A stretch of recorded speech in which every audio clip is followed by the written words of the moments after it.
அடிக்கிற வெயிலுக்கு கொஞ்ச நேரம் வெளியில் இருந்தால் கூட மண்டை குழம்பி போயிடுது. என்ன ஒன்றது, இந்த பட்டு பைப்பில் படாதி அழுக்காக இருந்தா அப்படின்னு மதியம் தான் மாமா குளிப்பாட்டி விட்டாங்க. கொஞ்ச நேரம் கூட ஆகலை, அதுக்குறே மண்ணில் பிறண்டு உருண்டு மறுபடியும் அழுக்காயிட்டேன். மூஞ்ச மட்டும் அப்பாவியாக வச்சுருப்பேன். நமக்கு கொஞ்சம் ரூமில் தான் வேலை இருந்தது. இருந்த சாரி எப்பெல்லாம் மடித்து வச்சுட்டு செல்வாக்கு கொஞ்சம் ட்ரெஸ் அயன் பண்ணுறது இருந்தது. எல்லாத்தையுமே முடிச்சுட்டு மதியத்துக்கு கருவாடு மட்டும் பொரிச்சேன். கருவாடு எப்படி பொரிக்கிறதுன்னு கேட்டுகிட்டே இருக்கீங்க, நான் ஆல்ரெடி சொல்லியிருக்கேன். பட் இருந்தாலும் உங்களுக்காக லைட்டாக எண்ணெயில் போட்டு வறுத்து எடுத்துகிட்டு இறக்கும் போது கொஞ்சம் மிளகாத்தூள் போட்டாலே போதும். இன்னைக்கு ரொம்ப நாளைக்கு அப்புறம் கம்மங்கூழ் செஞ்சுருந்தாங்க அத்தை. அதோட சாதம் வச்சு சாப்பிடும்போது செம்ம டேஸ்ட்டாக இருந்தது. இன்னைக்கு வியாழக்கிழமை சனவெளி சந்தையில் மாமா கிட்ட என்னென்ன வாங்கணும் அப்படின்னு சொல்லி அனுப்பிவிட்டுட்டு கார்டனில் தான் கொஞ்சம் நாற்று நான் விதை கொடுத்து விட்டுருந்தேன். அதையும் அப்புறம் பந்துப்பு எனக்கு ரொம்ப பிடிக்கும், அதுவும் போட்டு வச்சுருந்தேன். ஊர்லேருந்து கொண்டு வந்து கருவேப்பிலை செடிப்பெலாம் கறி ஊச்சு. மாமாவும் சந்தைக்கு போயிட்டு வேகமாகவே வந்துட்டாங்க. தர்பூசணி அப்புறம் காரா மீன், முரல் மீன் வாங்கிட்டு வந்துருந்தாங்க. அப்புறம் கொஞ்சம் காய்கறிகள், அதுவே போதும். எல்லாத்தையுமே எடுத்து அத்தையிட்ட கொடுத்தேன். அத்தை க்ளீன் பண்ணிட்டு இருந்தாங்க.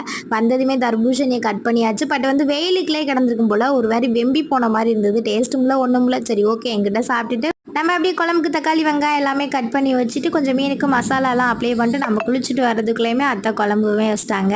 செல்வா தான் எல்லாருமே ரொம்ப மிஸ் பண்ணோம். ஏன்னா செல்வாக்கு அந்த கார மஞ்சப்பால் ஊற்றுறது ரொம்பவே பிடிக்கும். சரி ஓகே, அவன் ஊருக்கு வரும்போது செஞ்சு கொடுத்துக்கலாம். நம்ம மீன் மட்டும் பொரிச்சுட்டு சாப்பிட வேண்டியது தான் இன்றைக்கி நம்ம ஃபேமிலியில். பன்னீர் செல்வம், மகேஸ்வரி, பாலா, ரேவதி உங்களுக்கு இனிய திருமண நாள் நல்வாழ்த்துக்கள். எல்லோரும் ஹாப்பியாக இருங்க. Bye bye.